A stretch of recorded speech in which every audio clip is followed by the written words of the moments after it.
انتو من الجن ولا من الانس؟ احكي لي. انا ما بخاف من الجن باذن الله. يعني اخاف؟ مش راح اخاف. سؤال، ليش هيك واقف؟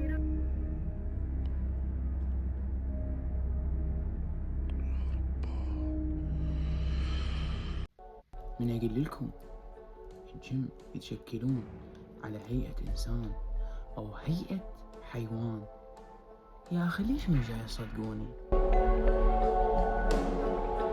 صور هذا المشهد في سنة 2023 وتحديدا بالسعودية. طبعا من خلال هاي القصة راح أروي لكم أحداث أشخاص راحوا للبر، وبعد ما راحوا للبر صارت وياهم أحداث كلش مرعبة.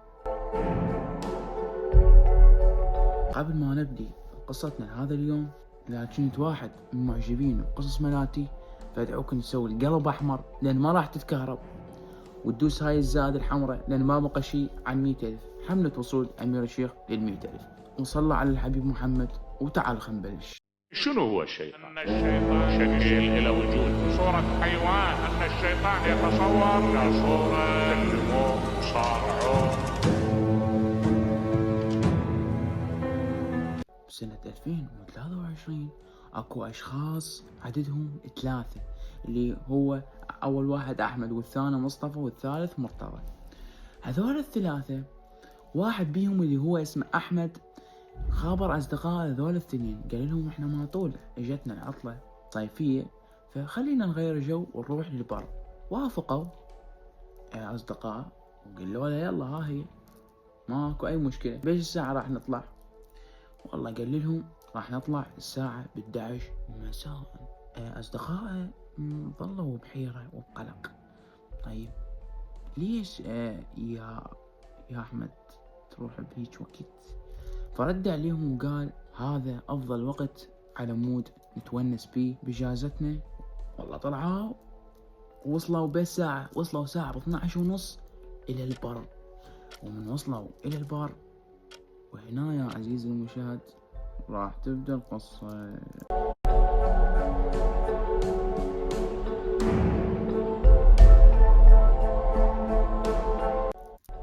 وصلوا لهناك، نزلوا غراضهم، خيموا.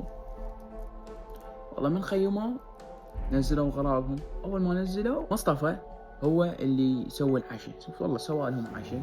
يقول مصطفى سوان القهوة. ورا شوية هيك احنا قاعدين قعدتنا العادية، يقول بينما احنا جايين نسولف، يقول لمحنا شخص جاي بتجاهنا، وهذا الشخص احنا مش جايين نباوع عليه، ملثم بس عيونه طالعة وشوية يعني سمين وطويل، وجاي ابويا تقريبا هواي طليان اكرمكم الله. يعني احنا شفناه من بعد قلنا هذا الشخص يرعى طليان.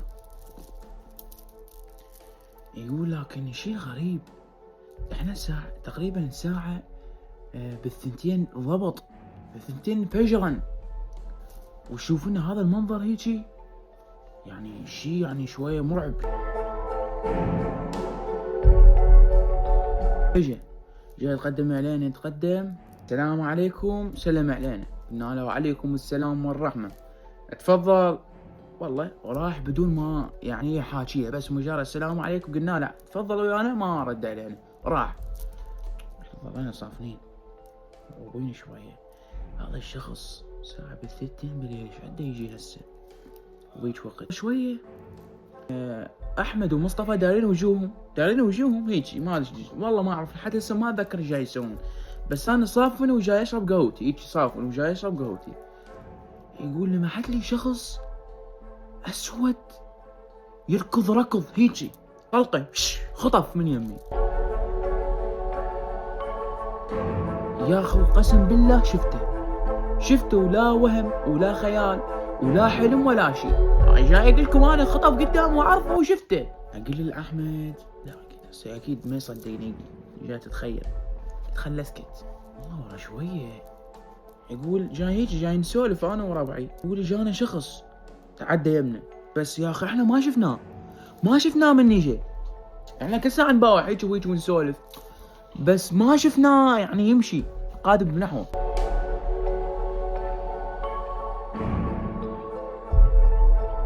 هسه تقولوا لي جاي من ورا انتم ما شفتوه، ليش؟ صاحبك قاعد قدام ما جاب. يقول اجي سلام عليكم السلام، قال عاد اقعد وياكم واسولف وياكم.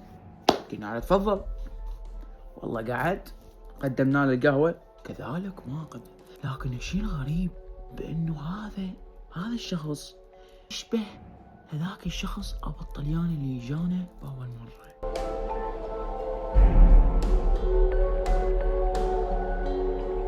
باوا علي يا اخي شبه بالضبط نفس اللثام نفس الشيء، بس الدشداشه سوداء، هذيك الدشداشه الابيض.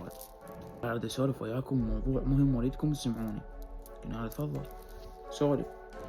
قال ايش عندكم اجيتوا بهذا الوقت لهذا المكان؟ قلنا له ليش شكو يعني، واذا جينا هنا يعني مجرد يعني عطلتنا الصيفيه وحبينا انه نغامر انا وربعنا مصطفى واحمد، ما عندنا مجال فحبينا بهذا اليوم انه نجي. ليش اكو مشكله؟ قال لا ماكو مشكله، بس الشيء اللي راح يصير لكم اني ما مسؤول عليه.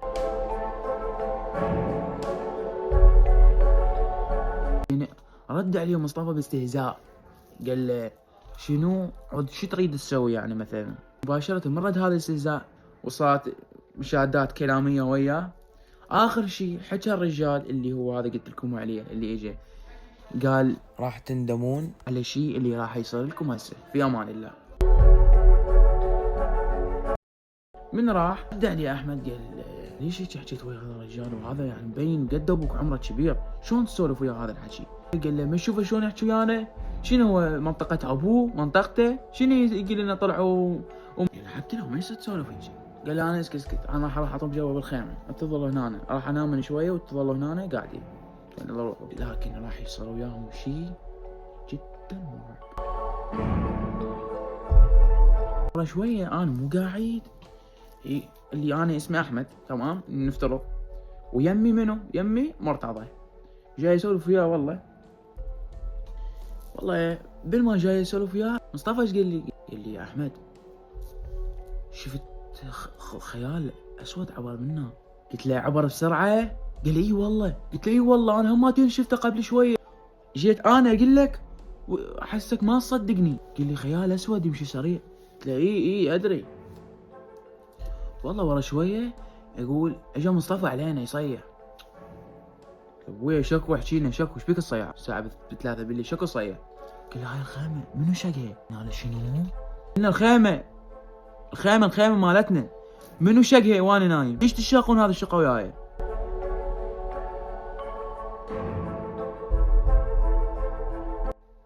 خيمه شقيناها. قال لي انتم شقيتوها، سمعتكم جاي يشقون بيها وتضحكون واحسكم جاي تسحولون بشعر راسي واقول لكم كافه بطلوا الشقه وجاي اضربكم على يديكم وما تبطلون الشقه وانا نايم. مصطفى احمد خويا انت جاي تسولف؟ قسم بالله انتم جاي تسووني وياي، ترى والله ازعل وياكم لحد الشقه ويا هذا الشقه وانا نايم. لك بابا انت جاي تسولف شنو؟ شقين الخيمه شنو نسحلك؟ قسما بالقران احنا بباب الخيمه وجاي نسولف انا انت جاي تسولف انت؟ قال شنو؟ قال له عاد الخيمه منو شقه؟ قال يا خيمه كان ندور لك نشوف لك الخيمه قاعدين بوسطها 3 اشخاص شعرهم لهنا واصل ويباعون علينا وصافنين بوجوهنا يضحكون. يقول مباشرة من شفنا هذا المنظر قسما بالقرآن الكريم الرعب اللي صار عندنا ردنا يغمى علينا. احمد راد يفقد الوعي مالته وقوامته. قلت له قوم اركب سيارتك على السريع.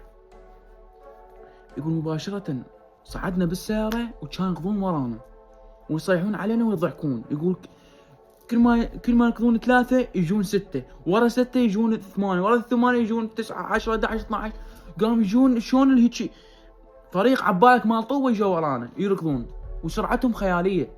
يقول والله طلعنا من المكان. يقول ورا ما طلع المكان طلعنا بشارع، من طلعنا وصلنا للشارع اجانا شخص، والشخص لابس دشداشه ولابس عقال احمر، ومثل ما تشوفون هذا الشخص. انتوا من الجن ولا من الانس؟ احكي لي. انا ما بخاف من الجن باذن الله. شنو اللي قدامكم؟ جن لو انسان؟ كتبوا لي بطريقة